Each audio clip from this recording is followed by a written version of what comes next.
and taste. I'm the king of rock, there is none higher. Sucker MCs should call me sire. To burn my kingdom, you must choose fire. I won't stop rocking till I retire. Now we rock the party and come correct. All sets are on time and rhyme connect. Got the right to vote and to elect. Another rapper can't stand us, but give us respect. I wanna rock.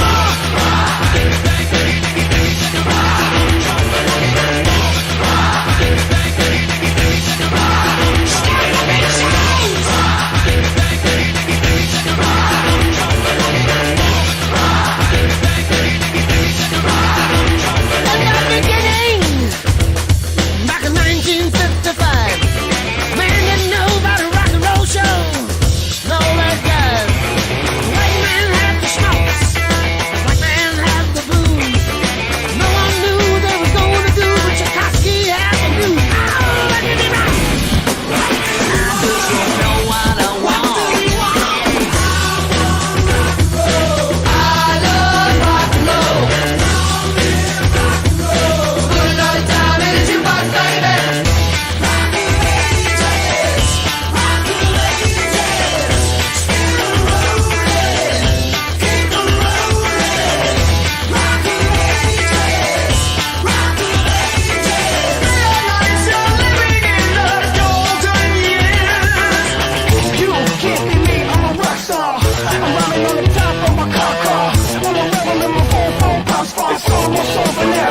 Over now. And it came to pass, the rock and roll was born. Love was land, every rock and band going up the stone.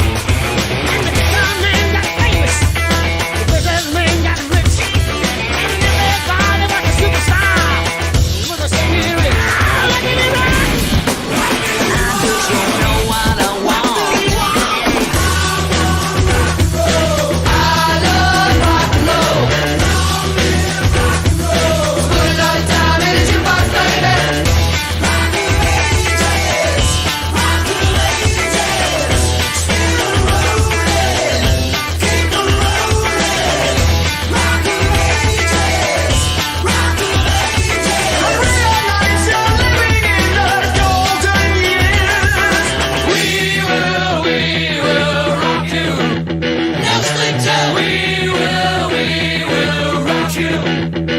Riders on the storm. Riders on the storm. Into this house we're born. Into this world we're thrown. Like a dog without a bone, an actor out on loan. Riders on the storm. And the music was good and the music was loud.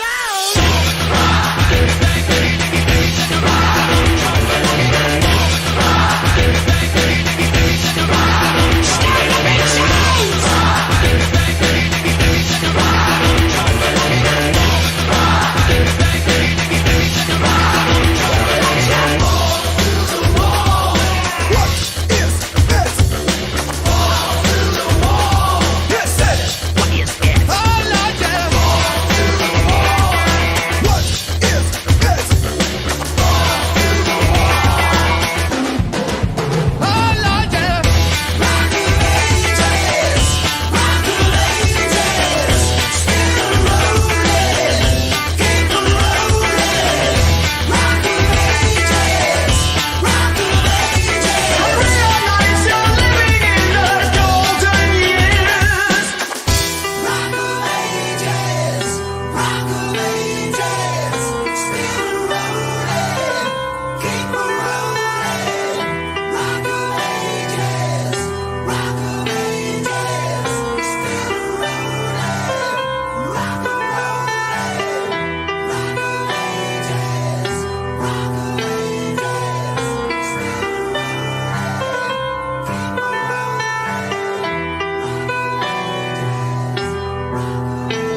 cadets? What's up, cyberspace cadets? That's right, cyber fam and fanbots galore. It's Irate Prostate. It's Sunday. You know what that means. It's time for ice cream. Ice cream, you scream. We all scream for that ice cream because ice cream is such a treat. And you know what is a treat to me? A treat to me is talking to somebody that I'm interested in or somebody I find fascinating, somebody I want to know more about. And in this case, I've known this guy for like ever since I started doing this shit, and we keep bumping into each other and like and being in groups, but we've never sat down one-on-one and just hung out and talked to each other. And I said, I got to do this damn thing. And he's been on my HVT list I've got a list, people, for over 7 months. So it's like, it's so slow, but anyway, it is what it is. And ladies and gentlemen, today's guest is none other than the one and only AircrafySparky.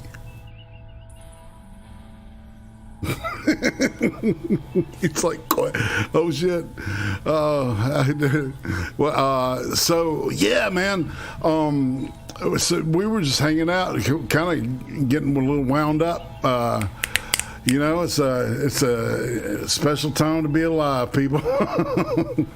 Oh shit. Say hey, Sparky. Hey, Sparky. Okay, shit. You know what? I'm glad I just noticed that, but you were muted. God damn it. But you're not now, so. There we go. Glad we caught that. Well, we'll go into the dog and cat room in a second. We should be showing up on this here thing, and I'm not seeing us light up. Like, what's the matter? Well, is it because we're not in a live studio and normally you're there? Oh shit! Oh, you're right. That's right. We were in the invisible studio.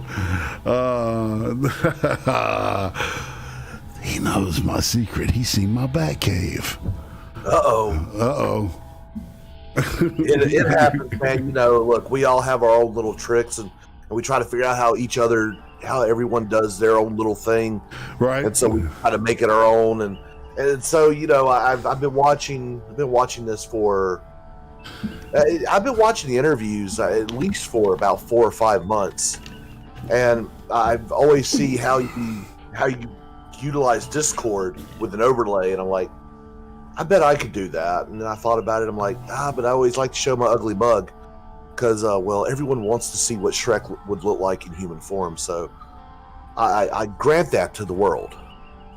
I don't know, man. I definitely don't do camera work on purpose. I look like I was at Chernobyl or some shit. All right, just saying that. I have a face made for radio. I've got a bunch of old jokes I've stole from Rodney Dangerfield. You know, I was so ugly. My parents used to have to tie a pork chop around my neck so the dog would play with me. Oh man, dude! I am so ugly that I just feigned that I was in a horrible car accident to marry my wife. Oh. So. Oh, okay, cool. All right, so here's the deal. All right, I've got some questions here. Chat, you know the deal, you know the drill. Let's say out of the chat before we get growing on here. Just want to, because I've seen a lot of people pop in, man. You got an all-star cast in the chat. You know, I'm seeing a lot of familiar faces here, man. I see my man Dangerous Freedom and Jack T. Ripper. That's of course, right. You know, there is a Patriot 3%er. He is definitely someone who shows up at a lot of my streams. I'm happy to see him. The Dark Conservatarian, Darkon, good to see you, brother. Hey, you have Mikhail the Stray Cat. I'm probably saying your name wrong. I do not know you, but hey, let's hang out and drink a beer. You're ridiculous lunatic. Yes. I haven't met the lunatic, but you know what? With a name like that, oh man. Of course, the Nightbot. Nightbot's always hanging out in the background. You bastard. Yeah. But yeah, it looks like we got a nice little group here, man. We got 14 people watching. We got 13 up votes, 1 down vote. Thank you to the haters. we will monetize your hate. That's right. That's right. Becca Fairley, we missed her. Blind Press, what's up, sisters? Freedom, freedom. I can't go high anymore. I can only sing like ZZ Top now, or Lemmy. Mikhail, the Stray Cat, greetings. You're now wrenched. You're blue, like all of us. We are one in this wrench as Prostateville. All right, so as we move on to the dog and cat room, remember to subscribe and ring that bell. All right, because I got animation that does that shit now. I'm kind of happy with it. I actually made it work. You know what I'm saying? Yeah. See, I haven't even graduated to that level, man. That's next level stuff for me. I was blown away how easy green screen was on this thing. So anyway, I'm running OBS, Streamlabs OBS. I don't do regular. Yeah, I actually had to stop running Streamlabs OBS because I've got to expand the RAM in my in my laptop that I'm using because I was running so many layers that it was crashing me midstream, man. It was insane. Right. Yeah, it's definitely a hog. And I got a decent rig, but it's enough to do this thing, and hopefully not drop any frames or, But I dig it. I totally get it. All right. So I'm going to ask you some questions, and we'll just go ahead. And usually, what I do is I always start at YouTube, and and by the time we're at the end, we'll be back at YouTube. Okay. Right on, man. Hit me with your best shot. Hit you with your best shot. All right. How long have you been around YouTube? And what was the main reason you decided to start, like what I call getting on the other side of the screen and start, streaming and putting yourself out there? Man, about August 2017. So I've been on just a little bit over 3 years when I first appeared on YouTube. And what was going on at the time is I was actually going through college, man. 39 years young, and was frustrated with the insanity that I was hearing coming out of my classrooms. I can imagine.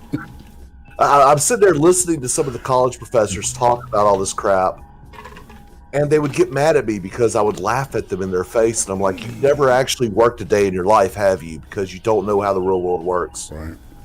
And of course, I was listening to Sargoy Avocad and Philip DeFranco and Bearing, an eclectic group, right? Hey, I still watch Bearing, man. Freedom donates $10. Thank you, Freedom, man. You're awesome. Hope this helps. All right. Love you and Uzi. Well, we love you too, brother. All right. And welcome aboard, Jessica Salmons.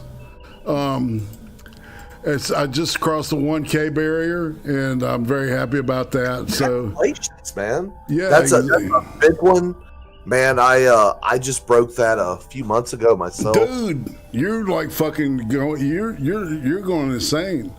You're almost at 3K now, aren't you? I'm like around 2,100 or something like that. I don't really pay that much attention. You roll. I honestly, I blame it completely on the people who are watching, them being able to graciously hit that share button. And of course, I entered a partnership with a guy named Frank from Let's Be Frank. Yeah. And man, he really helped boost my channel a lot. Really good guy. In fact, we actually went to a Trump rally 2 days ago in Ocala, Florida. Yeah, and I'm going to touch on that in detail in a wee bit. All right. So hold that thought, but that's cool. Yeah, let there be Frank. I was jamming to that mashup, man. Let there be rock. Anyway, yeah, dude, that's a good mashup, man. It was, it's a classic, and it doesn't get hit for copyright, so it's beautiful. It's a beautiful thing, like the president says. Yeah. So, and I've been watching him forever too. So it's been nice to see him just like grow like cancer, man. Jesus. Oh man, dude. Look, COVID ain't got crap on Frank, dude. He is spreading like wildfire. It is awesome. I am so proud of him. So happy for him. Man, I can tell you more, but I'm sure we'll get to all that here in a little bit.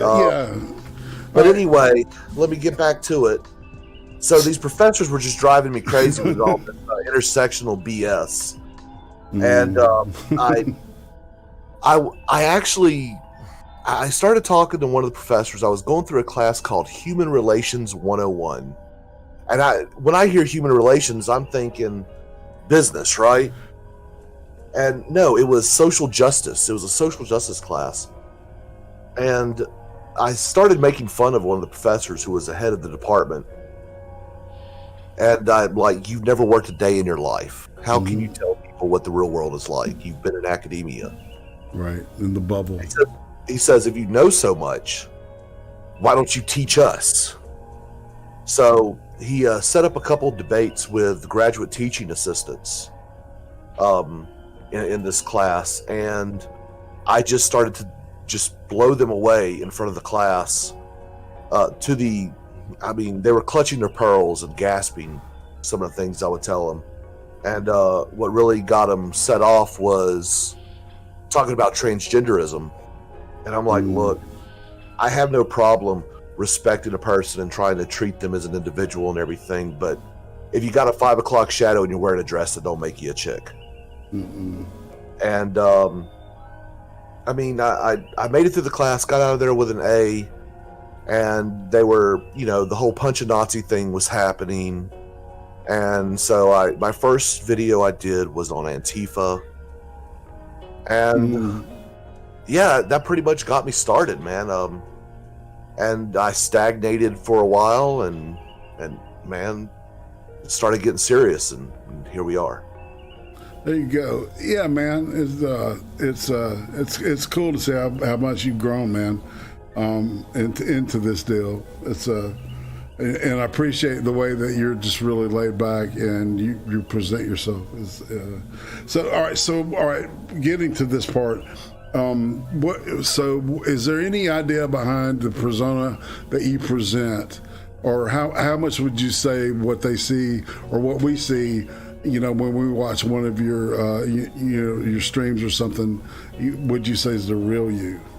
There is no persona. This is actually me scaled down. Holy smoke! I'm a little extreme at times. I can be bombastic, right, to say the least. My wife has to tell me, no, stop. And so I have to keep that in mind when I'm making my videos and stuff, because I will say things that are a little bit risque, if you will. I basically, like the whole mask mandate thing going on with the Wu flu, the sweet and sour sickness, the commie coof. I talk about how it's equivalent to wearing the Star of David in 1939 Germany. Yeah, or flip side is wearing the armband with the swastika on it. Yeah, right? yeah, right. It's one or the other. It's a purity mark. It's a purity test, a visual purity test. So, I feel you, dude. I was flying home yesterday, and in Orlando International, they tell you must wear a mask at all times.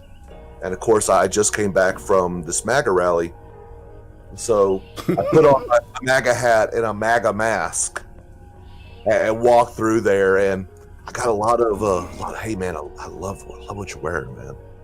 Yeah. And then a couple people just kind of sneer and look at me, kind of like, how dare he? And I'm just like, yep, unapologetically MAGA. All right, let's talk. How dare you? How dare you? How dare you? Oh man. So yeah, all right, cool. So all right, now we get into like the irate questions here. The standard battery.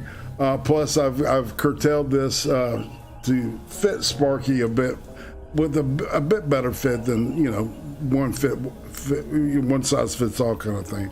All right, so is there a food from your childhood that you could not stand, but in adulthood you found that you actually like it now? Asparagus. It is one of the weirdest things, man. My father used to buy canned asparagus and he tried to make me eat it, and I thought it was horrible, and I still won't eat canned asparagus today. Yeah, it's mushy. But, yeah, it's terrible.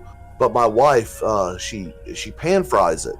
Mm-hmm. With a little bit of butter and garlic, man, and I can't eat enough of it. It's kind of weird.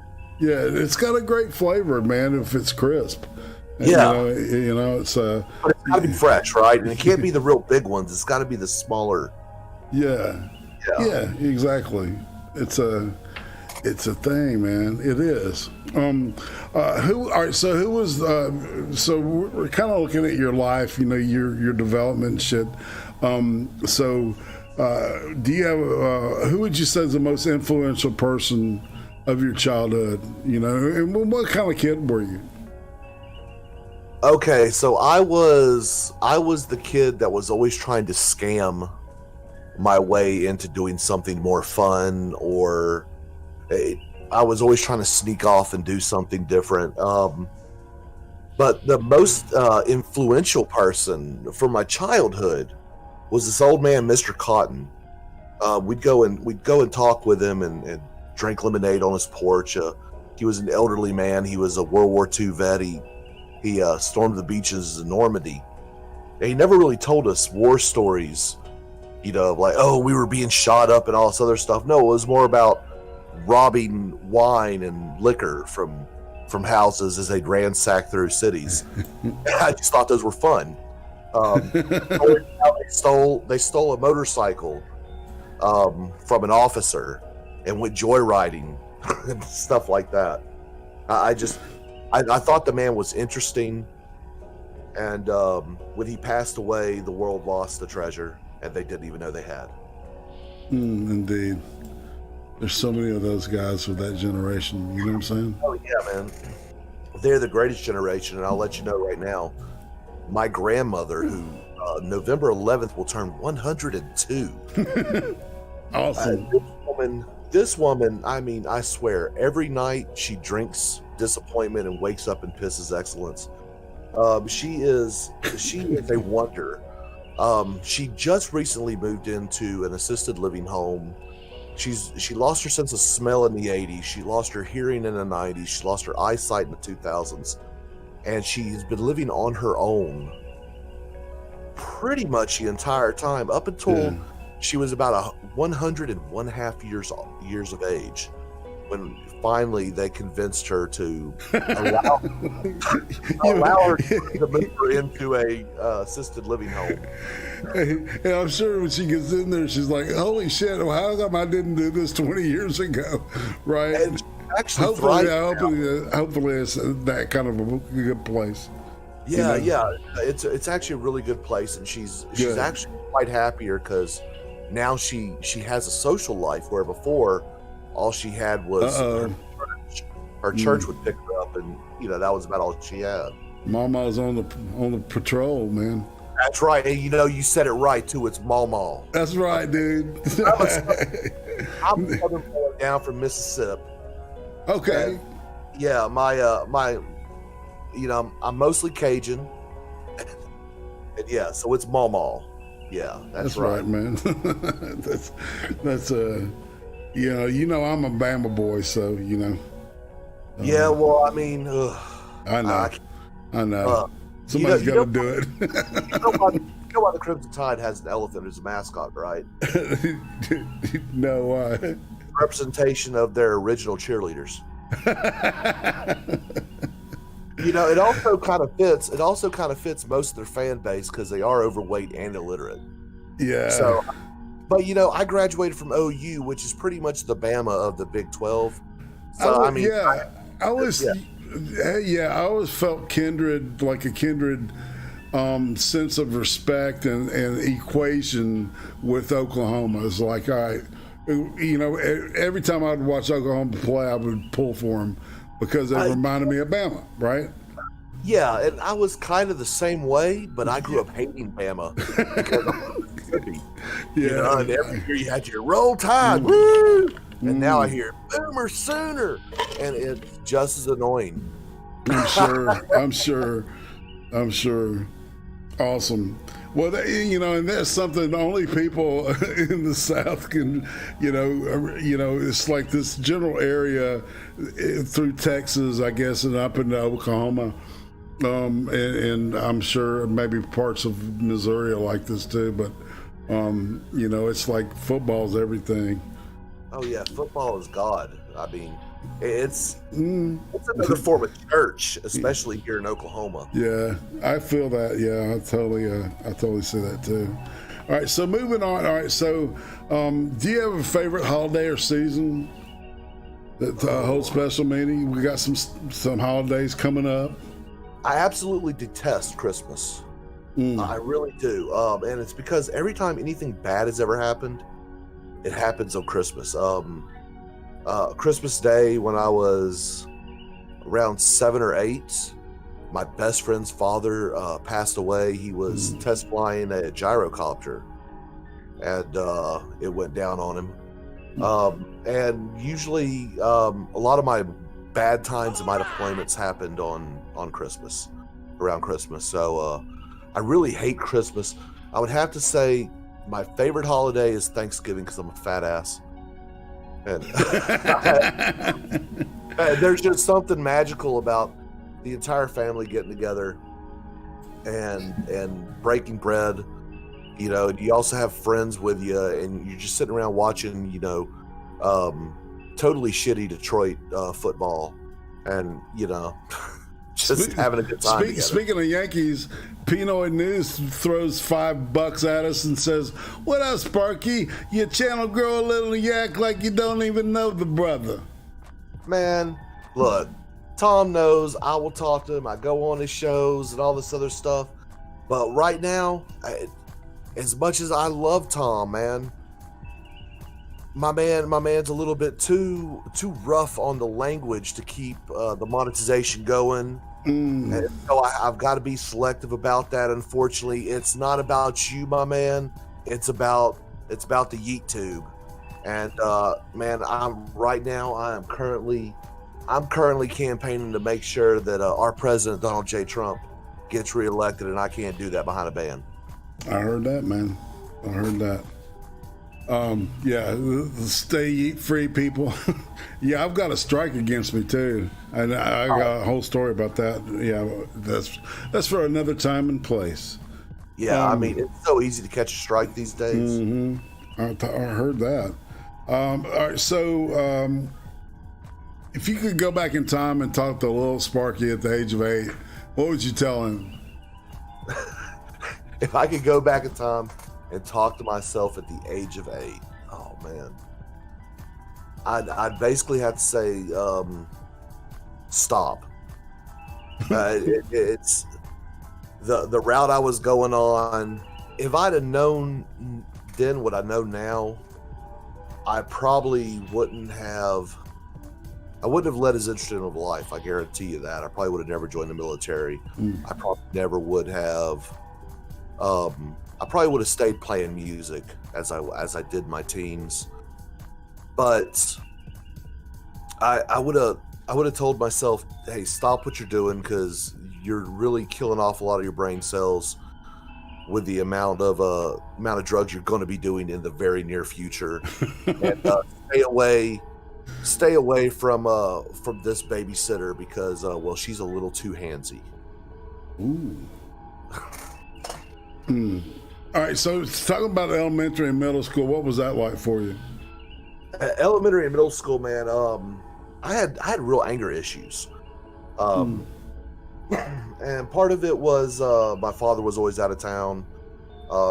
He was a special operator with the Navy, for the Navy, and so he was out of town a lot. And whenever he came home, it was like he was a bull in a china shop. He would just destroy everything in sight, and to bring it back to some sort of normal before he'd leave again.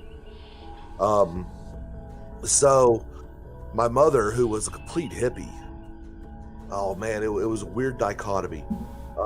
My mother was the whole the peace and love type, and my father was, you know, burn everything down and rebuild it. And so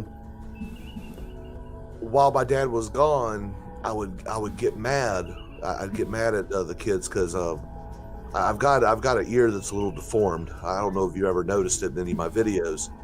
Most time I'm wearing cans on my head, so no one really sees it. But I have a little bit of extra ear, and so the kids used to pick on me about it. And I always made a joke, you know, oh well, you know, I was part elf and all this other garbage. And the kid, but eventually they'd get me to the point to where I would get so mad that I would break down and cry because I didn't know how to handle it. Right. And so eventually, when my father got out of the Navy, he helped me focus. You know, instead of getting mad and going in, you know, just breaking down, he then taught me how to redirect that anger, and then I did some evil things to a few people, and well, all that stopped. and so it showed me a new way to deal with the world, because peace and love is a great idea, but it doesn't work in practice all the time. We strive for peace, but sometimes you've got to do that through violent means. Interesting. But you know, because you know, one ponders sometimes, you know, with the direction of where we're headed with all this shit too. I'm reading a little metaphor in there. Oh yeah. You know, so what's the craziest thing you did as a kid? The craziest thing I did, I stole a bass boat and went 35 miles off the coast to one of the islands. Yeah, we hotwired a friend's dad's bass boat, which, I mean, you know, those are only like, you know, 16 feet long. And we hotwired some bitch and drove all the way out to the islands and ran out of gas. Oh shit. And so we ended up going missing for about 2 days until finally the Coast Guard found us. Oh wow. That was fun, man. It was actually kind of a blast. And growing up on the Gulf Coast, man, you do a lot of dumb things. Water. But you live out of pirate fantasy, you know? Oh, dude. Well, I always wanted to be a pirate. I mean, yeah, no shit. The black I'm sure. hat that I wear has the flag of Blackbeard on it. Nice. Because I actually long for those days, man. There's something about the old wooden sail ships, going out there and just, man, the idea of adventure that's associated with that. I romanticize the hell out of it. I really do. Sweet. So, all right. So now it comes. We kind of alluded to this. So talk about the first time you ever got fucked up. First time I ever got fucked up. Okay. Oh.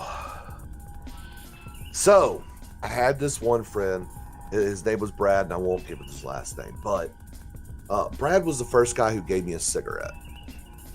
And one day he brought out a joint, and he says, "Hey man, let's smoke this." I'm like, "Man, I don't know, man." Now I was about 14 at this time, and he handed it over to me, and I took a hit on it, and I went to go inhale it, and man, I coughed the hardest cough I've ever had in my life. And of course everyone laughs, right? Because man, anyone who's ever done weed, man, your first hit is always your worst cough ever. And I'm looking at everyone, and I'm like, this ain't doing anything. And they're like, just wait for it, man. Hit it again. So I did. And still nothing. And then about, I pass it along. Everyone's doing their thing, and they're talking trash or whatnot. And when it hit me, dude, I stood up immediately and just fell over. Oh, wow. Just like dizzy.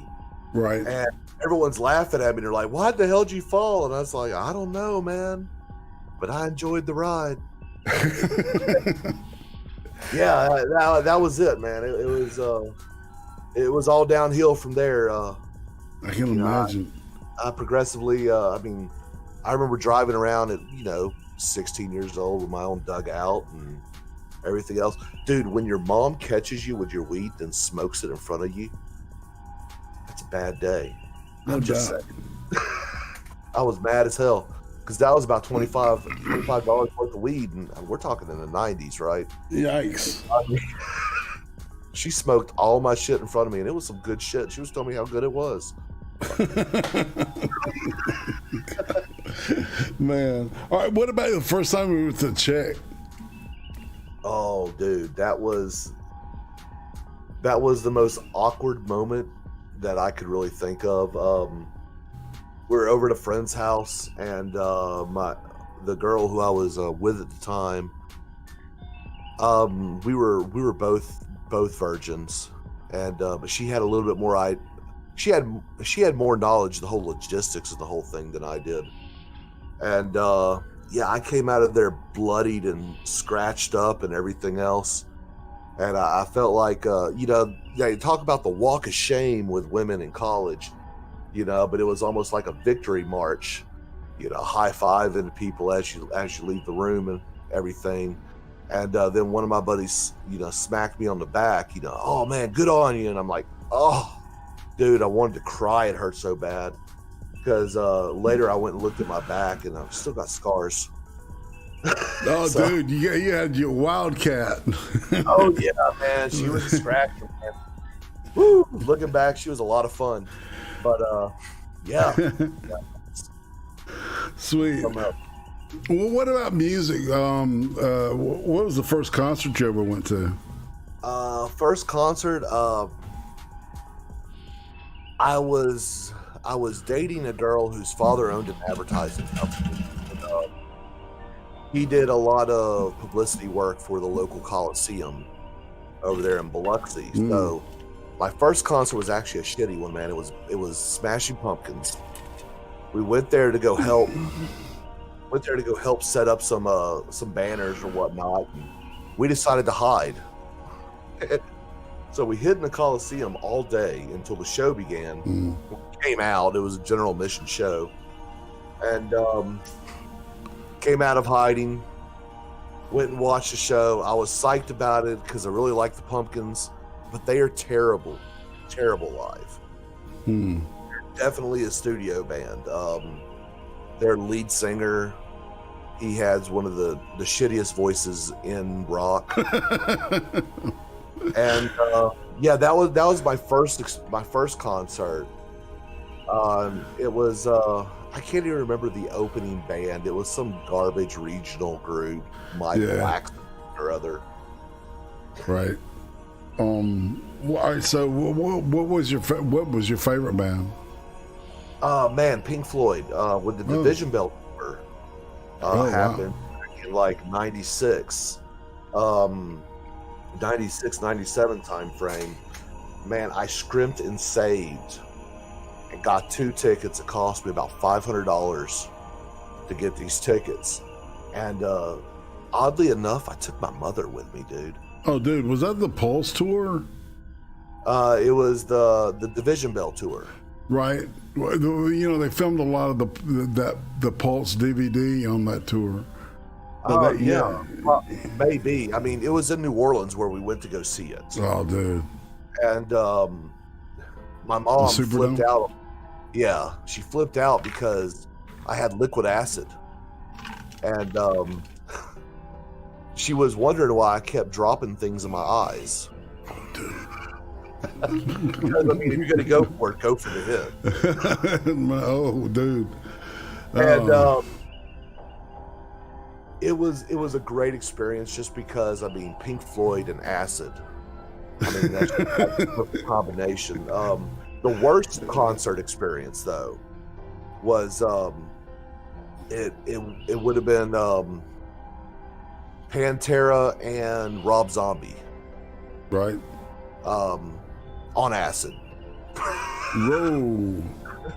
Because they started off, the show started off with Thunder Kiss 65, and we were we dropped a couple of hits right before the show, and of course, Rob Zombie and them, you know, they started off the show. They were the warm up band, and they started off with Thunder Kiss 65, and I just remember the entire Superdome blacking out, and you're dun dun dun dun dun dun dun dun dun, because they're playing Thunder Kiss 65, and then when they did the breakdown, pyros go off, these skeletons come falling from the ceiling, and they're hanging from nooses and dancing, and it just caused the worst acid trip in the history. Oh, dude! In my entire history, I was freaking out half the concert, but it was still good. It was a trip right out of Revelations, but it was awesome. Yes, Yes. it was scary as hell, but it was one of those good scaries. Well, you have any guilty pleasure musically? Pardon? Do you have a band that or a star that's a guilty pleasure of yours? Oh yeah, Dave Matthews Band. Okay, indeed, man. Hey, man, you know they're not a bad jam band, really. Between Dave Matthews Band and They Might Be Giants. Oh wow, yeah, that's a great band too. I've got a strange mix of music that I listen to, but when I just want to sit back, and if I want to calm down, I'm going to listen to Dave Matthews, and if I want something goofy, I'm going to listen to They Might Be Giants. There you go.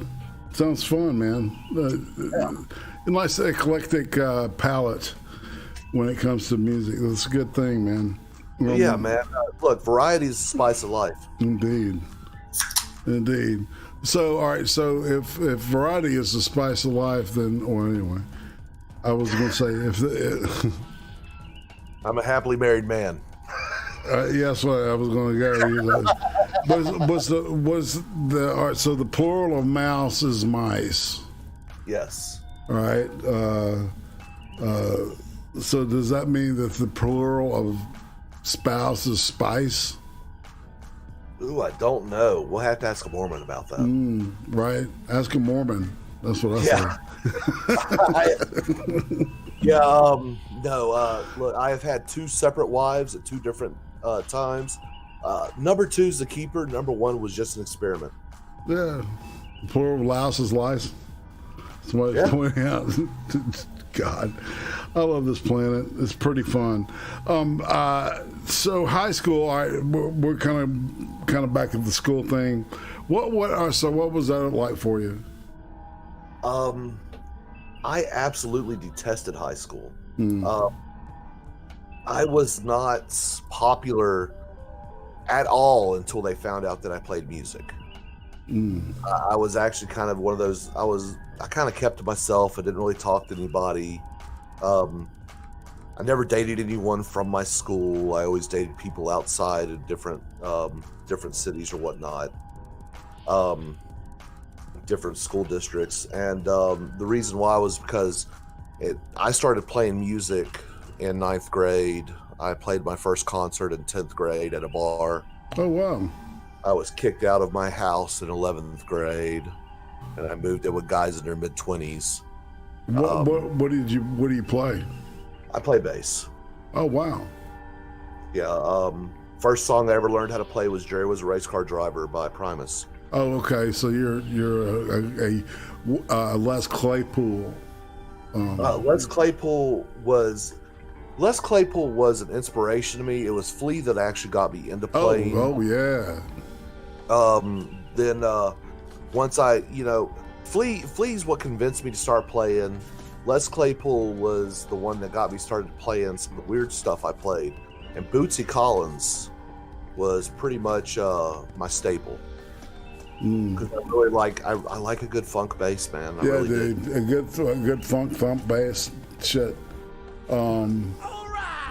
Pinoid's throwing $3 at us. All right, Pinoid, what you want? Tell old Dumbo Ears, lol, JP to hit me up. After this, I need to ask him about some algorithm stuff. All right, man, I got him, man. I got him. I'll hit him up. Yeah, he needs to learn the algorithm method. hashtags. I'm telling you, man, it's all about the keywords. It really is. You think? Oh yeah, look, that is one thing that Frank broke down to me very well when I started to grow. He was like, "Look, there's a certain formula you got to follow in order to get the most hits, and it mostly involves with how you title things, and then you need to tag all your videos. Seriously, you need tags." Sweet. I'm about yeah, I guess we need to powwow later. Yeah, man. Look, Well, it's really weird. All right, so briefly, just because you're the subject here, but when I found out I was able to monetize it, scared the shit out of me, and Yeah. I don't know why, right? because now you have this extra layer of responsibility, and you can get a little reward out of it, and you don't want to lose that reward after all the work that's been put in. So it's something that you have to be a little bit more cognizant of, something that you're paying a little bit more attention to, even though you're like me, man. I assume you're not trying to make YouTube a living. No. But the fact that you now have that option to get a little bit of extra change, it doesn't hurt to keep it, right? Exactly. It's a blessing, man. You know. It is. The fact that YouTube has not demonetized me at this moment, you know, I've been monetized now for around a month. Something I am very grateful for. Yeah, I haven't received my first paycheck yet. Right. It's not going to be great, but that's okay. I never did this. I never started this for the money, and I don't see it really contributing too much. Besides maybe, hey, an extra bottle of rum here and there. There you go. That's that's what I'm saying. It's more like the milestone. Definitely. There's definitely that part of it is like it's like you made it, man. It's a good feeling. All right, so I'm gonna shut up about that now. All right. The first time I got a super chat, I had my big Proud Boy pants on. I was proud that moment. I was like, yeah, look at me, woo! I got color chat now. Yeah, and man, so many people have been so nice. The people are so generous. It's really cool. Oh yeah, man. Look, a great chat equals a great stream. Indeed. Your chat's involved, and they're talking with you, and you're able to converse with them. It's even better. I mean, I love it. Yeah, it's like a party. The way that I look at especially this show. It's like, all right, so it's a party in my pad. You come on and hang out, don't fuck with my guest, I like to, have respect for my guests and treat my guests like a king, like I would if you were here in person, right? Definitely. Yeah, look, I see this as what I really hate. I hate the YouTubers that think that they're too good to talk to anybody. I've hosted the Amazing Atheist on my channel. I've had some pretty decent sized guests. Alfonso Rachel.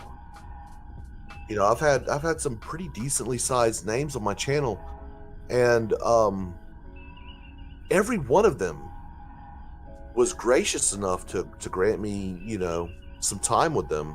Because time is money, and their presence is worth something. And even though they got nothing out of it, they did it out of the kindness of their hearts. And I believe that it is something that YouTubers sometimes lose. They lose that sight. If it's not for the viewers, you wouldn't exist. Your popularity is nothing without them. Mm-hmm. And exactly. So you got to respect them, and they've got to respect you as well, because it is your channel. It is your rules, right? You gotta, we play by everyone's house rules. And of course, YouTube the YouTube gods have their own little house rules. I need to chime in real quick with Becca Fairley donates $5. Get that money, yo. Thank you so much for the donation. Indeed. Every dollar that you donate will help Ray Prostrate do something. I'm not sure what, but it is something, I assure you. Yeah, it's usually paying for shit like Netflix, which I'm canceling, by the way. But that yeah, we all know why. That's because Amos Yee's favorite streaming service, apparently. Yeah, it's today's date is for everybody that's listening to the recording is the 18th. It's Sunday the 18th of October 2020. That magic year. I always lost nothing else. Ching ching. Thanks, bro. Awesome. Also see that person here. They always like to post, and I like them posting. All right, so let's see. What was all right? So after high school, what did you decide? I know that you joined some military. Talk about that. Okay, so when I first graduated high school, I was actually regionally signed in a band called Red Hair, like Red Rabbit. We were playing the Southeast, mostly the Gulf Coast region. And I was actually planning on making music a career, and there was a battle of the bands that happened. It was in Biloxi, Mississippi, and I'm trying to remember. WCPR was the station. 97.9 CPR out of Biloxi. They called it CPR Fest, and it was CPR Fest 1, and it was a battle of the bands for a record contract. It was between us and Three Doors Down. Oh wow. Yeah. But it's kind of funny. The lead singer of Three Doors Down, Brad, he was also the drummer at the time. He would play drums and sing. I'm glad they got the contract. Of course, I wish we got it. But my lead singer decided he was going to chase the dragon for his first time that night. And we're like, dude, you can't party like this until we actually get it. Right. And well, no one could tell him what he could and could not do because he's a lead singer. And well, they got this ego issue. And so, yeah, he rode the dragon. He rode the dragon on that night. And I wish he would have waited just about 45 minutes later to try it. But hey, it is what it is. Yeah, so I was going to junior college on the side, and decided, you know what, I'm gonna join the reserves because my parents decided they weren't gonna pay for my college anymore because I was doing terrible in class because I was spending too much time smoking weed and playing hacky sack. And so I waited till my piss cleared up, joined the military, and went to basic and tech school, came back because I was going to be a reservist, and man, fell in love with actually doing the job I signed up to do. And so from there, a couple years later, I went active duty and didn't look back.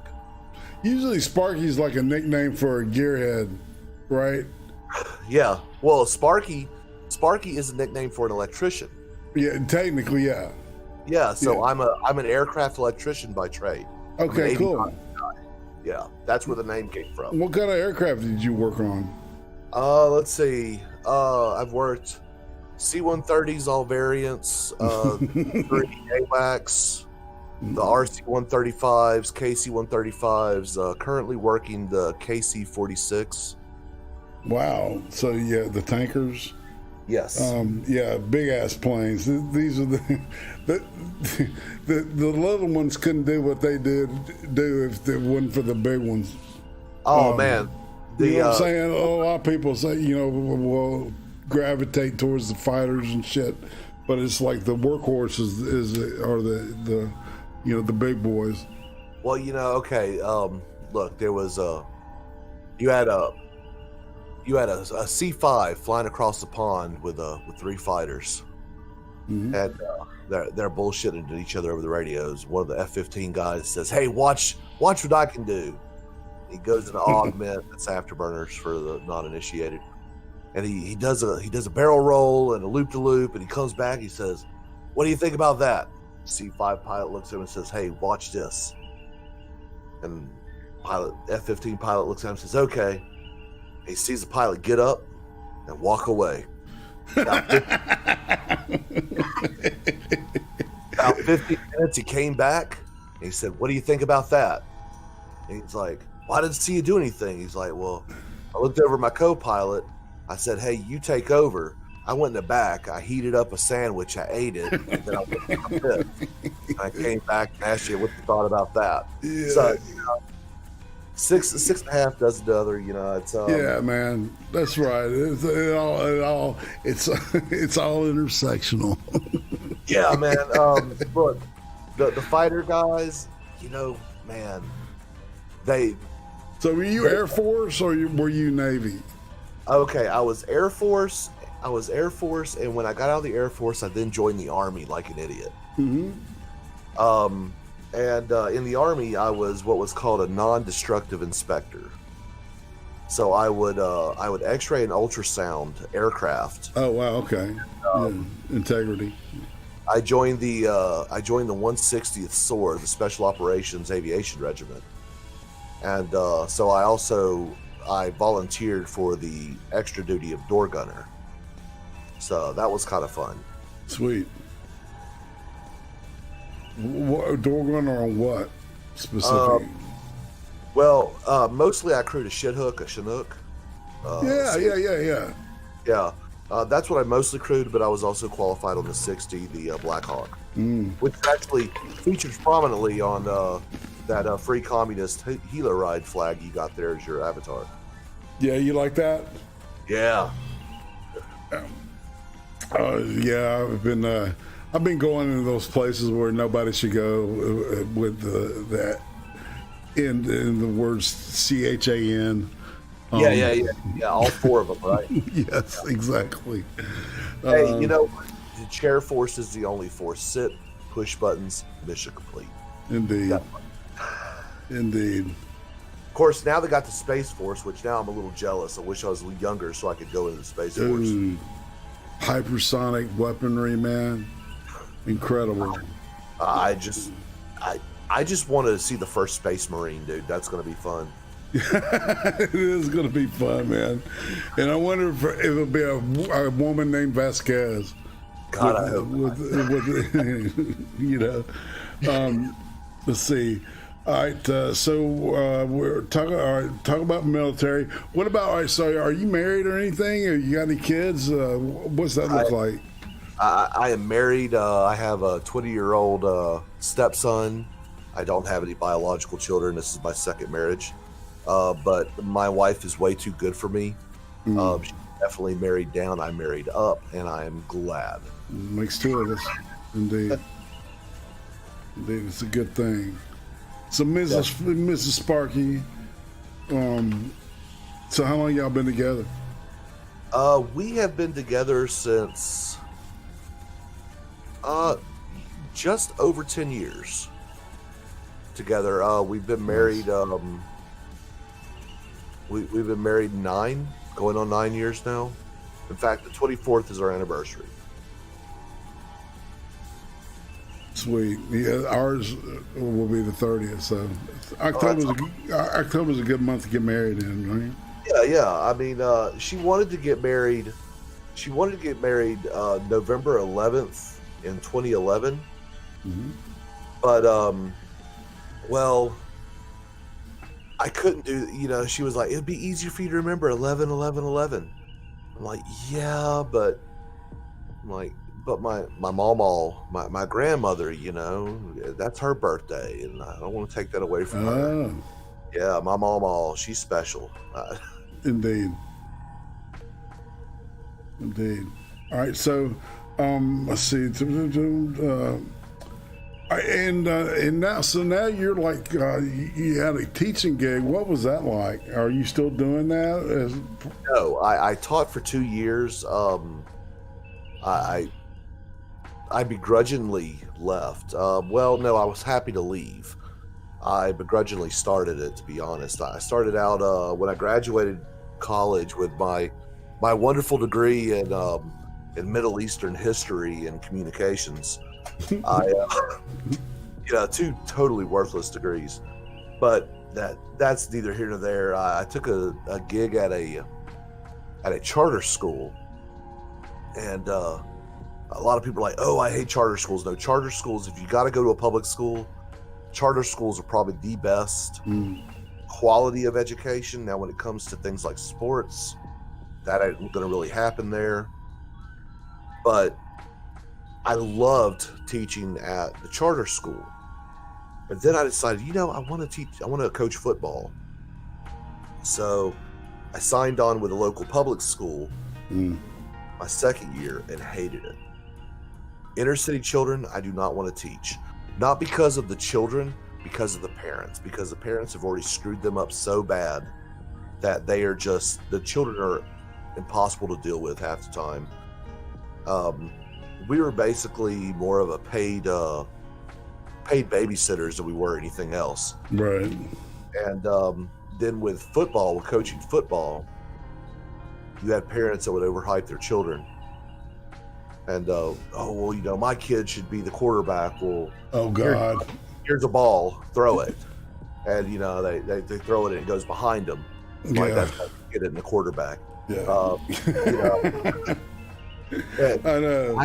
I had one parent get mad at me because, and this kid was the star player. He was literally the best player we had.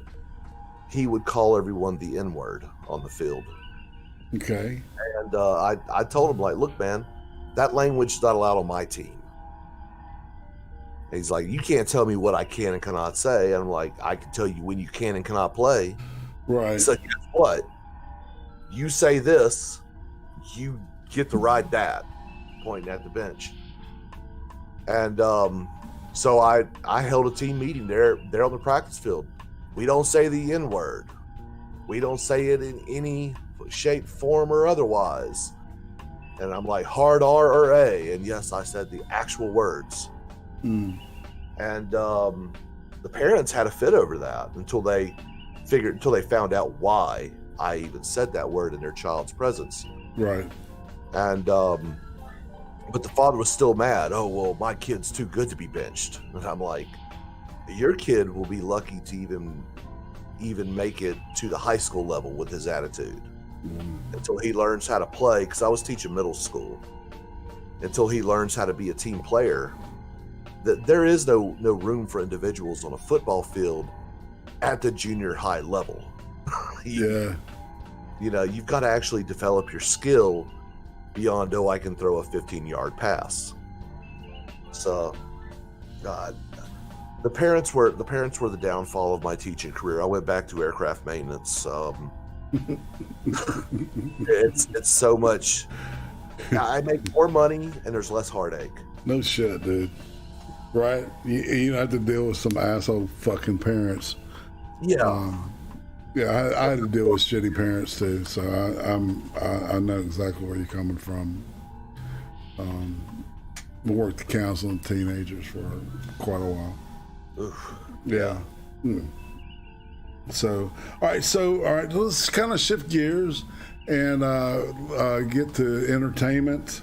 Like horror film. Are you into horror films, or just what kind of movies do you like? Okay, well, I'm only into horror films because I like gratuitous boob and ass shots. So the best horror film director would have to be Rob Zombie, just because I love seeing his wife's ass. But if I really had to, my go-to movies, a lot of people would think, action, adventure, or war, which I do enjoy good war dramas. Man, rom-coms are my deal. Yeah, I love a good rom-com. Yeah, well, that's kind of a cool thing, because it's like I think a lot of guys don't want to admit it, but you know, sometimes you know, rom-com's exactly what you need. You know. Yeah, man. Look, it's a little out of the box there for the traditional guy, but if you can't sit there with your girlfriend, your old lady, or whatever, and just watch a movie that you can laugh at together, and maybe help nudge a little bit more towards the bedroom. I mean, maybe you need to push your own sexuality. Yeah, no shit, man. No shit. Let's see. All right, so anime, yes or no? Some anime. I won't say no to all of it. One of the best animes ever written was Full Metal Alchemist. But it's one of those. The storyline will actually draw you in. It's the only anime that has ever made me cry like a little bitch. Wow. Well, it's about two brothers that tried to bring back their mother. Yeah. Yeah, it's The movie so I was can't horrible, but everybody says that the anime is just outstanding. Yeah, the anime and the manga is actually really good. Both versions, the Full Metal Alchemist, the traditional series, and then the manga version, the Brotherhood, are both great. The movie Prisoner of Shambhala, or whatever it was called, it was horrible. It was supposed to be a continuation. They didn't do a great job of it, but the story itself is great. But the rest of anime can kick rocks. Do you have a favorite TV series? Oh man, favorite TV series. Let me think about that one for just a moment. What do I always House MD? There you go. That's interesting. Yeah, Undoomed said the same thing. All right, what is your spirit animal? My spirit animal? I knew this question was going to come up, and I would love to say I wish it was the honey badger. But seriously, I had to do a little bit of soul searching. I knew this question was coming, so I actually researched it. Pumbaa. Oh, sweet. I'm completely a warthog. I'm gassy. I'm clumsy. I get a little dirty.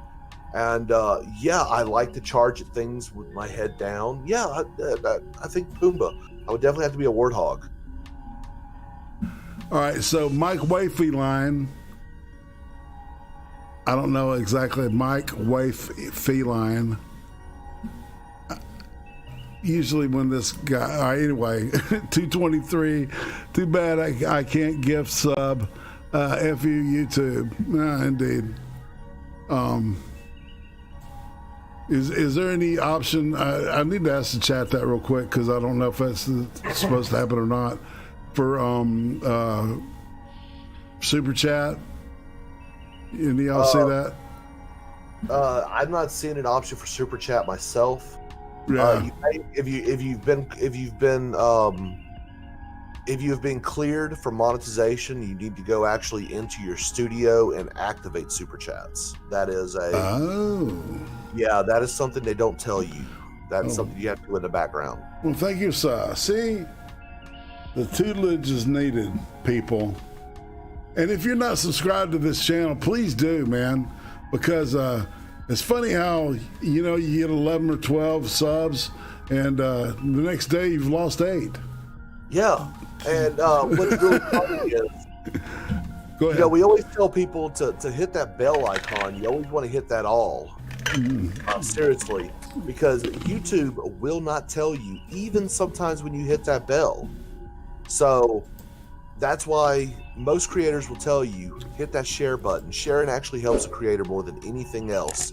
The likes help raise it up in the algorithms, but unless you have like 1,000 or more people watching the stream, likes aren't that important, but shares, my goodness, shares that is the big thing. You need to share this with friends, family, and foes alike so that they may join in the conversation.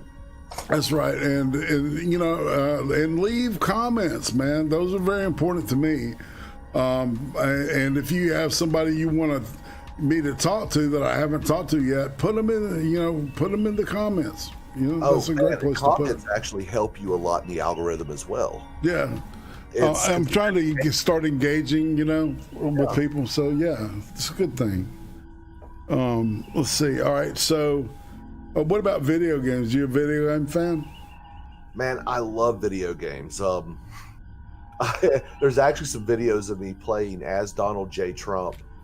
What was that? Yeah, I remember watching that. Some of that. Yeah.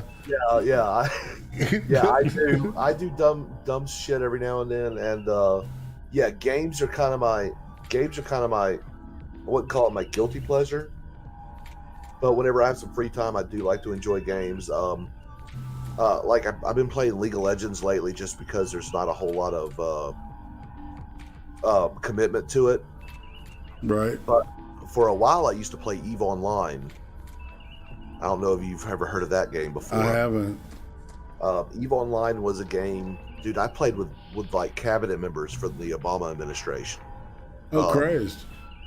Yeah, this was a game CEOs played. They used to have a real time like Wall Street, like a stock exchange, and all this other stuff. EVE Online, man, it was very involved. I would describe that game as hours of pure monotony coupled with seconds of sheer terror, because when you lost something, you literally lost it in the game forever. It was a game with consequences, and it's still going on, but they have made it a lot more player friendly. And I don't have the time to dedicate to that anymore. So now I just play games. Hey, if I have a couple hours free, I'm going to play like Civilizations. But if I just have like 45 minutes or something, I'll play a game of League or something. Just tool around, have a little bit of fun. Sweet. All right. So what about scars? Do you have any scars or tattoos or piercings? Anything? I've had all of those. Break it down. Okay, so I have 5 tattoos. I have 5 tattoos. 3 on my legs, 2 on my arm. No, I have 6 tattoos. Yeah, 3 on my arms. I have a Celtic cross, an angel, a devil. I have almost the same emblem that I use for my subscribe button and everything. The plane with the lightning bolt in the circle. Yeah. I have a B-52 in a circle. It's the original peace sign on my forearm. I have a sun with the Eye of Ra, and I have a Native American symbol for sun on my other arm. And I'm about to get "We the People" tattooed on my forearm with some of the Constitution. So nice. yeah, I've got a decent amount of tattoos. I have several scars. Some from my favorite one is one where I fell off a roof, and it was a aluminum roof, and one of the screws actually tore a chunk of my leg off as I fell from the 2nd story, and my boss fired me as I was midair. Oh. Yeah, he was an asshole. Shit. But because of the placement, one of my tattoos, my devil and angel, are kind of pinup style. So because of where the scar is, my angel, she has a scar that almost looks like she's farting. But yeah, I've got a couple of like a scar on my knee where I had a hatchet go into it, and little things like that. And I had piercings. I took them out because I'm a grown man now. But my piercings actually led to a fight in Afghanistan. Oh shit! I was taking a shower. And after I got done taking a shower, I wrapped a towel around myself and walked over to a mirror and started, shaving. And this army staff sergeant come up to me in the showers, and he goes, "Hey, those aren't allowed on my post." And I'm like, "We're not on your post, buddy." And he just kept on and on and on and on. And I had nipple rings in at the time. That's what he was talking about.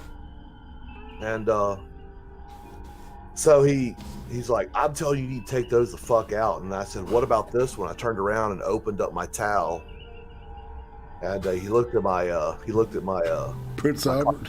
and I called him a fucking meat gazer and just started beating the shit out of him right there. Dude.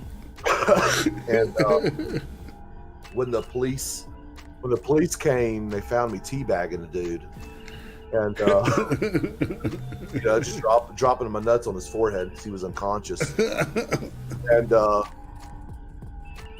they're like, "What the fuck happened?" And they're like, "The dude was sexually harassing this other guy, and so he beat him down." And I'm like, "Fucker was looking at my junk."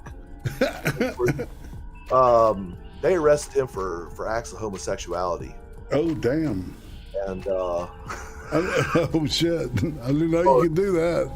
This is before Don't Ask, Don't Tell. Okay. Oh, okay. All right. And that was. It wasn't very long after I took those piercings out, just because, well, once I got out of the theater and I could allow those holes to close up properly, because body piercings don't ever truly heal. Right. And so once I got out of that environment where I was able to keep clean, and because at that point I already decided I was going to pull those piercings out, but I didn't want infection to set in, and it was easier to keep clean with the piercings in, believe it or not. Sure. That kind of makes sense, actually. Yeah. So, all right. So, if you could know the absolute and total truth to one question, what would that question be? The total truth? Absolute truth. Absolute truth. Well, then, if I had to know the absolute truth, it would be, did God make sexual orgasm faces so funny just because it was his job? I mean, they're almost painful looking, and it's comical all at the same time. So Yeah, exactly. I firmly believe that that the Lord has a sense of humor, and when people say, "Well, how can you prove that?" I'm like, "Have you ever seen anyone's O face?" That would be that would be like a good game. Is it O face or is it O face? Right. Show pictures. I don't know. Trippy, if you're listening, it's a good idea for the Sunday night show. Anyway, let's see. If you could go back in time and spend a week with anybody out of history, who would it be? Andrew Jackson. Oh wow. See, that's a thoughtful answer. Well, it's because, and I knew this question was coming, because I've listened to the show. But look, there's actually two people that I would want to hang out with. First, if it's American history, it's going to be Andrew Jackson, because first of all, he is the greatest president we've ever had. Right. Proved wrong. Mainly because he destroyed the national banks. But really, I want to know what actually pushed him to go from being orphaned at age 11 to being president of the United States. The kind of drive that it took, and the fact that he beat someone down in the House of Representatives with his own cane. I mean, that right there is just amazing. But the second person, we're talking about world history, man, it'd have to be Genghis Khan. Because that was one pussy-getting motherfucker. I'm just... everyone is a descendant of Genghis Khan. Yeah, everybody's got like a certain percentage of his genetic code in them. Yeah. So, I mean, but the Khans actually, they took over the known world, and it was under Genghis that happened. Kublai, of course, was the emperor, but it was Genghis who was the actual general. Temujin, yeah. So that's. I find picking both of their brains would just be amazing, because they were both brilliant strategists. Yeah, well, it would be interesting to talk to both Temujin, Genghis Khan, and Patton, and because they're both like cavalry oriented, right? But they use cavalry in unique ways. Like, anyway, it's I'm a big patent freak, so it's one of my favorite stories of Genghis, and it's actually what drove me to specialize in the Middle Eastern history, was the Khan's takeover of the Middle East. And when they came to Persia, I can't remember the name of the emperor over Persia at the time, but when they're overthrowing Persia, and they asked their king, to just give up and dedicate fealty to them, and he said no. They wrapped him in a Persian rug, in his best Persian rug, and trampled him with the entire army. They trampled him for 3 days straight. Dude. And that kind of display of just raw power and strength,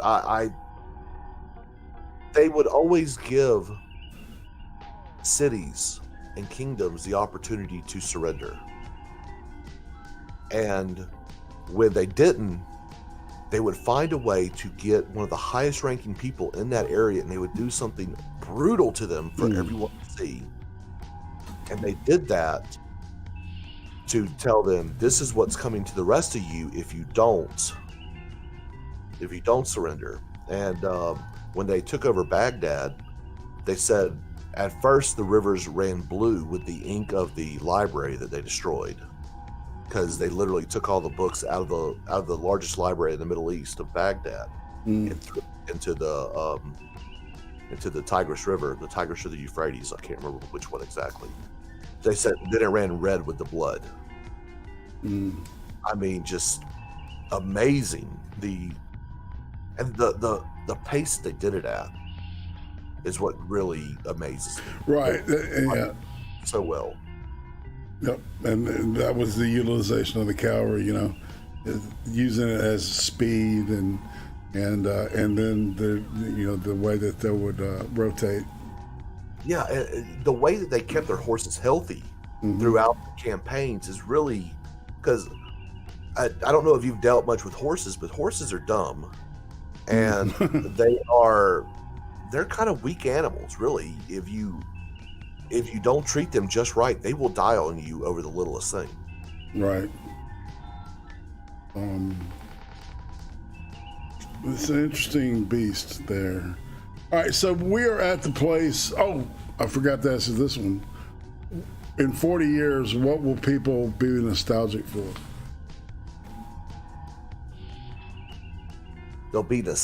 What they'll be nostalgic for?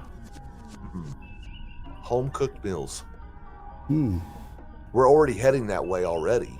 It's almost as cheap to buy food from a fast food restaurant as it would be to cook.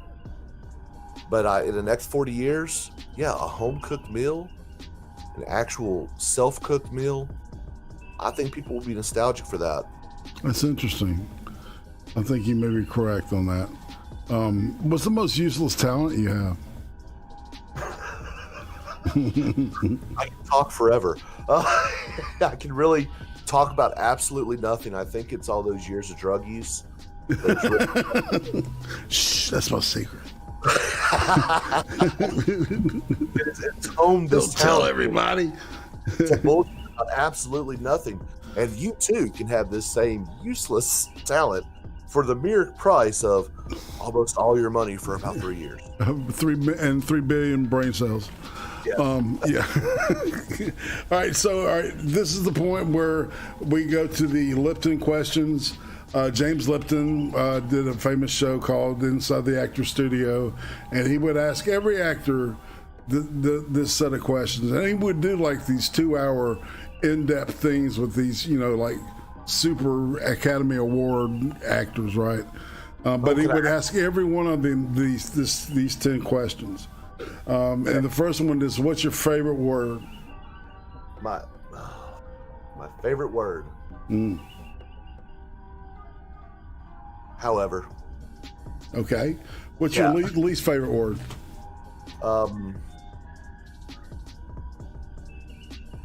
Actually, the C word. What turns you on creatively, spiritually, and emotionally? Let me get you fired up. Creatively, music, spiritually, I like the old hellfire and brimstone preachers. And you get one on a roll, man. If that doesn't get you going, I don't think nothing will spiritually. What was the last category? Emotionally. Emotionally, titties. I'm very shallow when it comes to emotion. What turns you off? What turns me off? Smells. Dude, there is nothing worse than an overly sweet smelling individual or an overly sour smelling individual. Interesting. What's your favorite curse word? My favorite curse word, it's gonna be the F bomb. I've said it a few times, and I really don't want to say it too much because that can jeopardize you there, Ira. I got you. Thank you for being considerate. What sound or noise do you love? A sound that I love is a squishing sound. Nice. What's the sound or noise that you hate? A child crying. Drives me insane. What profession other than your own would you like to attempt? You know, I would love to say porn star, but no. Everyone's like, oh yeah, I'd love to be a porn star. No, screw that, man. That, first of all, too much work, and the smells, my God. I would love to be a hand model. Interesting. We'll have to look at your photogenic hands. Sexy. No, I have fat pudgy hands, but no, I'd like to be a hand model. What profession? All right, what profession would you not like to do? Well, I mean, I wouldn't want to be a pastor. Just imagine the amount of scrutiny that you'd have to live under at all times. Exactly. And a lot of people will, use any excuse that they can to, for moral. Anyway, if heaven exists, this is the way the question's written. What would you like to hear God say to you when you arrive at the pearly gates? Well, you just barely made it in. My hair. I honestly, and for those of you who don't know, I am a Christian. I am a believer. Take that for what you will. I actually follow the Messianic Jewish faith. So it's Jews with Jesus. Understood. So we follow the Torah pretty heavily, and but we believe that Jesus is the Messiah. Sweet. No, I'm not kosher. All right, so chat, it's time to load them questions up. I see Duck Dog has already fired one up. What's up with the wire state bolts? Wire state bolts? Oh, you're talking about safety wired bolts? Well, that's just so vibrations don't run them loose on aircraft. Okay, cool. I'm describe what he's talking about. Okay, so when if you look on airplanes, you'll see a lot of connectors, like cannon plugs, and even some bolts. You'll have steel wire like twisted in between them, and basically the idea behind it is vibrations can't even shake these loose because they're held tight by this wire. That's all it is. Yeah. Okay. Kind of like a. What are those things called? Anyway, I see what you're saying. Yeah, they call it safety wire. Right. Do you collect anything that may be considered strange? Yes. Well, I mean, I collect Funko Pops, and I build Warhammer 40K models. So I do collect those. Yes. Oh, sweet. Do you paint them and everything? Yes. And I'm not very good at it. Oh, wow. I'm working on getting better. Sweet.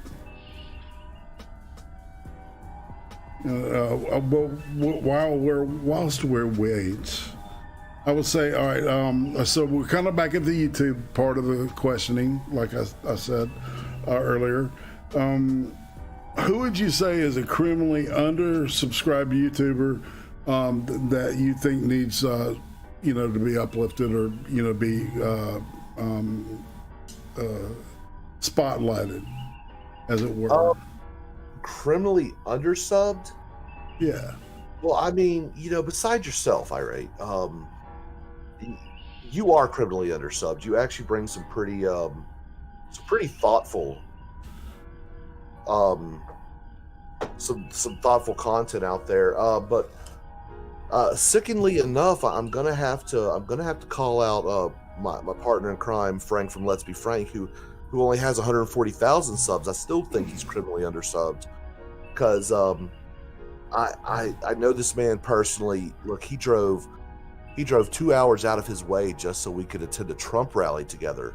He's a real nice guy. He has strong moral and ethical values. Absolutely. He puts on average around 6 videos out a day, plus does 13 live streams a week. And I think 6 of those are actually prayer streams that he doesn't monetize or anything like that. He's just really a genuinely great guy. And he doesn't drone on and on with his material. His average video, his edited video lengths are usually between 3 to 4 minutes long. So it's not like you're taking a lot out of your time. And if you are of the conservative persuasion, he's actually a great creator. Yeah, his content is solid and it's consistent. What I like about him is that he's hopeful and cheerful. And genuine. Very positive kind of person. Yeah. And right, and has little tolerance for bullshit, which I appreciate big time. Definitely. So yeah, I'm with you on that one, man. What about, all right, so who would you say is overhyped? Somebody you don't get? Yeah. Oh, yeah, Sargon. And I started out because of listening to Sargon. He helped inspire me somewhat to come into YouTube. But the more and more I listen to him, the more of his videos that I watch, he's an imbecile. He pretends to be an academic. He's a layman's academic, but I mean, overall, he's kind of a dumbass, and he's a shitlord. He's an edgelord that just wasn't edgy enough. I'm too smooth brained for his kind of. This is me personally. It's like it's just a preferential thing. I'm not gonna kick on him because I don't know him as a person, but his content I gravitate towards other stuff. Yeah, I know what you're saying, dude. Tries to be too highbrow when he really isn't. There's an inauthenticity to him that just drives me insane. But I feel like listening to some, because he does have some good takes. He really does. I just think he tries to do it at too much of a highbrow type manner, and maybe it's his accent. I doubt it. It's just, I think he tries to go too intellectual when sometimes he could just dumb it down and talk about how he truly feels without trying to pretend to be a professor of nothing. Well, I think in being Southerners, we're both the kind of people that the comportment and presentation is kind of a big deal, and we're real subtle about I don't know about you, but I have a tendency to be real subtle about trying to be impressive, right? Because it's like if you're an impressive person, you're going to impress people anyway. Yeah, right. You shouldn't have to be braggadocious or anything like that. And seriously, a lot of people think that Trump is a braggadocious person. He's bombastic. He talks bigly about himself all the time. But when it comes down to it, he uses 5-cent words instead of the $5 words. Yeah, that's what I've noticed too. Is that, and he's probably learned how to do that working with construction companies, right? Yeah. Maybe, I always thought that would make sense if you talk to builders and shit. You're going to probably want to simplify the language, and you can communicate. It's like I sound like adult sometimes, but hopefully I'm communicating to as many people as possible, right? Yeah. You don't have to bring out the Oxford Dictionary to figure out what he's saying. Exactly. That is something I can appreciate. And that's one of my critiques on Sargon, is sometimes you actually have to pull out ye old Oxford Dictionary just to know what he's saying. Yeah. Sometimes using plain speech alone communicates so much more than using them $5 words. Exactly. Me and Frank were actually talking about that on the way back to Orlando from Ocala. I totally agree. That's why I kind of like in the accelerated deconstruction. I kind of have a difficulty because of the verbiage with the CRT stuff. But it's like as long as they keep dumbing it down for me, I'm good with that shit. Well, the whole problem with that is they keep reinventing words, and right. I'm not talking about a Timma and Excel, which no, you're talking about the word maker uppers. Yeah, I am amazed that after all these years, Timma is still using the avatar I made for her. She's still Timma, man. One of a kind, man, for sure. Definitely. Pinoy's best friend. Not. So, do you have anything content-wise that you got coming up, or something you want to, highlight on the horizon there? I don't really plan anything out. I am definitely probably the last minute person. I'm actually. I asked Dark Conservative to come on to my channel this Wednesday. Oh, cool. I do my Thursday, my Wednesday night stream. My Thursday night streams on Wednesday nights, if you will. Right. I love my live streams, but my live streams and even my videos, I never plan anything out. The only thing that I've ever put any thought into any bit of my work has been my Halloween specials, and that's because logistically, I have Kieran Halcyon, who's one of my co-hosts. He usually comes up from Texas, where he lives, here to Oklahoma, and then a channel friend, Attack Bunny. She'll drive up her town in Oklahoma, and we usually do the show here in my bedroom / studio, because we dress up in costumes. I don't know if it's going to happen this year. We haven't really had a chance to talk about it, but normally that's about as much thought process I put in any of my work. And it's because when I do my edited videos, I want them to be a little raw. I want it to be my actual thoughts coming across, and not something that I've planned out. And my live streams, I usually have the Batman, who I found him through Reading Ren. I don't know if you know her, but him and Kieran both get a little upset if they have too much forethought, time to think. They like to react. So I think it's better to run raw that way. I feel you. I like to do that too, especially with this show. Kind of jump in and keep it fresh. Organic, is the word I use sometimes.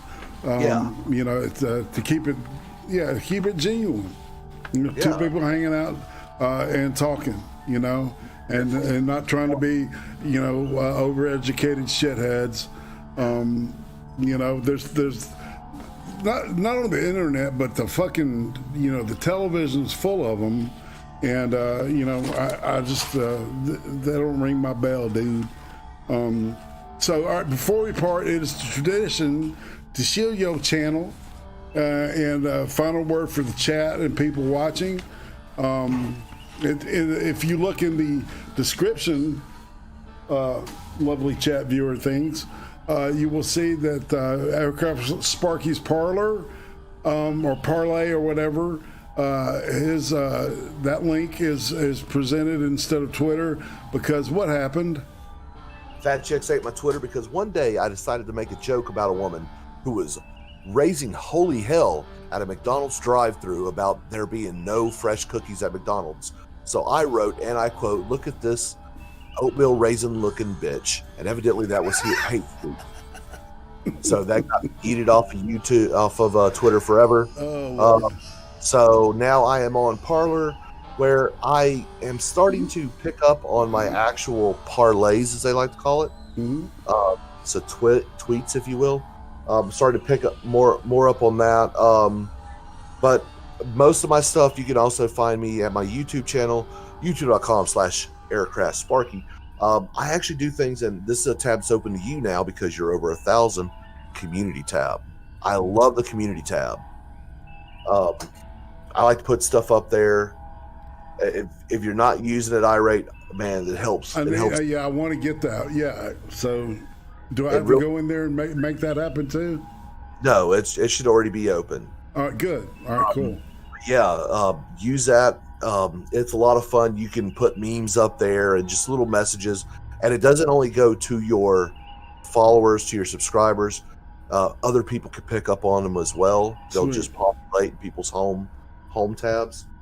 But yes, every Wednesday night you can catch me and my crew of miscreants on Thursday night streams on Wednesday night. Why do we call it that? Well, because initially I started my streams on Thursday nights, then scheduling came up, and so we moved it to Wednesday nights. So the name is literally what happened to the stream. Thursday night streams on Wednesday nights, where we review the week's news cycle and normally try to take a piss out of it. Of course, you're going to get some commentary about what we actually believe and some horrible dad jokes. And then there are, of course, my little edited videos where I'll just pick a subject going on in the news and I'm going to talk about it for a few minutes, and then I get the hell out of there because, well, I show my face on video and, well, no one really wants to look at that too much. You know, I have gone through about 4 different webcams and I blame my pudding on it the entire time. I have a face that only a mother could love, and that's only, you know, when she's really drunk. But it is what it is. And to the chat, thank you all. And Uzi Q, God bless you. You know, I know I was talking to Freedom in the comment sections of my promo video I did for this stream. It's like he mentioned how great Uzi Q is, and I'm like, well, and see, that's how you know Irate's a good guy, because she's married to him, you know. So greatness doesn't usually associate with complete and utter failure. So Irate definitely cannot be all that bad. He's a good guy. I've talked with you several times. We've been on a couple streams together. We need to cross pollinate a little bit more, man. You know what I'm saying? And not be strangers. It's like there's so much I would want to do in so little time, and I really don't want to, you know, be overkill with shit. But I don't know, man. I got an idea for another show I want to do about military stuff. Right? You know, and looking at equipment and shit. You know what I really would love to get from you, man, and I know you probably haven't done this in a while, but you got one of the best Alex Jones. Yeah. I would love for you to just do a 30-minute Alex Jones parody a week, man. Just a little Alex Jones, an InfoWars style show, just you. You know, because I'm a little retarded every now and then, and I think it'd just be amazing. You know, because well, you know, the stick on that, the original was shit-faced Alex Jones. It was like the drunk version. So, and that was really fun. I don't know why I quit doing it. I don't know. It's just. I would love to see you, just because I remember listening to you on different streams when you were dealing with some people who shall not be named. When you would do some of your Alex Jones stuff, man, and it was just brilliant. And just to hear the irate take on some of the news that just tickles your fancy, with bombastic actions of Alex Jones. I think purely would be comedic gold. I would love to watch it. I would watch that every time. Nifty. Well, man, that's something for me to think about. Then I could give it a shot a couple of times. Even with the election coming up, I'm sure that shit-faced Alex, he's not sleeping on the couch anymore. He finally got an apartment. He went he was going to AA and shit. He was doing okay. But well, he got fired, coof shit. So he's been drinking a little bit. Hey, hard times hits us all, right? That's right, exactly. No, I would love to see you do something like that. Of course, if you want to do something with military equipment and stuff, I would be more than happy to assist you with some of that, because I do have some knowledge.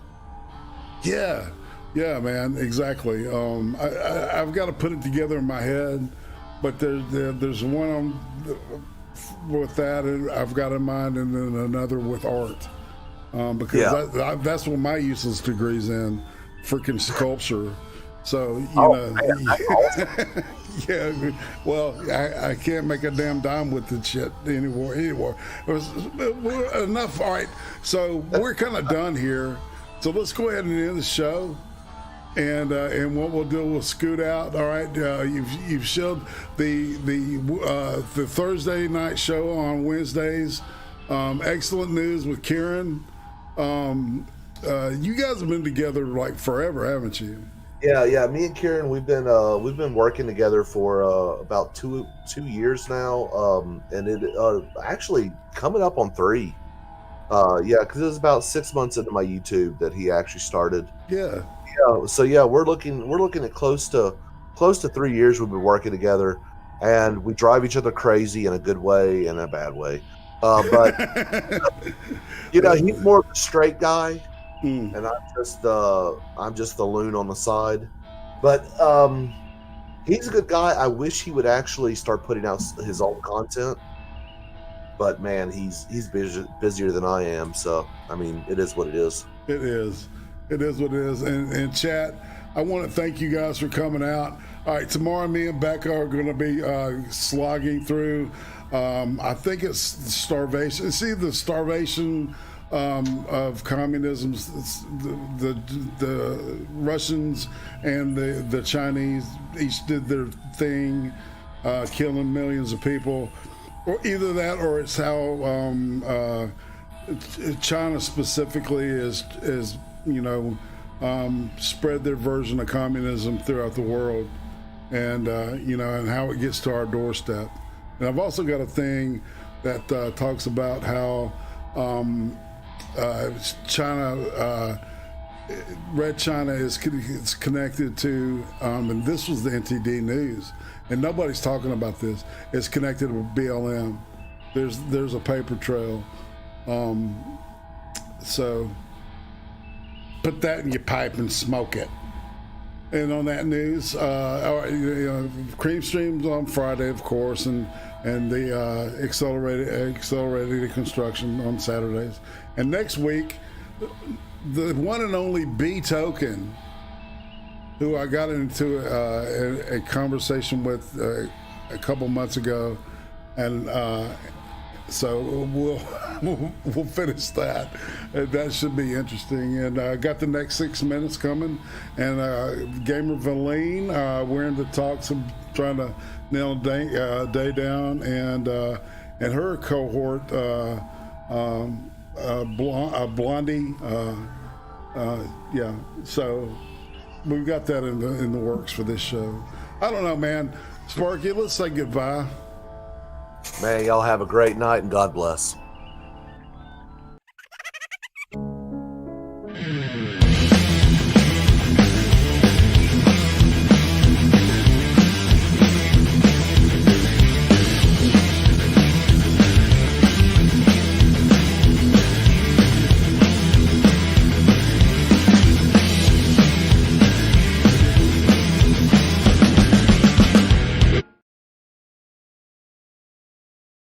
Thanks, y'all. Later on.